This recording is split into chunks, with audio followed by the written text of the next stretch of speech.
નમસ્તે સર. નમસ્તે. સર, અમારા દર્શક મિત્રોને ખાસ આપ એ જણાવો કે ન્યુરોલોજી એટલે શું અને મગજને લગતા કયા કયા રોગોની સારવાર અહીંયા થાય છે?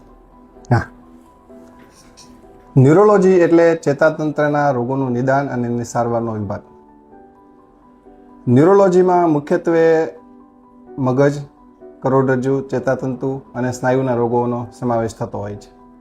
ન્યુરોલોજીના જો મુખ્ય રોગો જણાવવું તો એમાં માથાનો દુખાવો, ચક્કર આવવા, આંચકીની બીમારી, પેરાલિસિસનો અટેક જેને આપણે લકવો કે પક્ષઘાત કહેતા હોઈએ છીએ.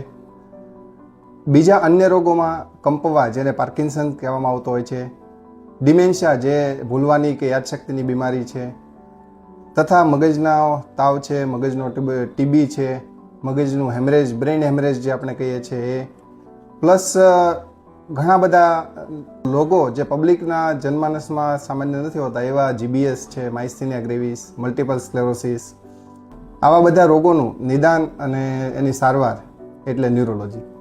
સરે આપણને જે જુદા જુદા રોગો વિશે જાણકારી આપી એના માટે વિસ્તારમાં જાણવા માટે અમારી સાથે વિડીયોમાં આગળ બન્યા રહેજો.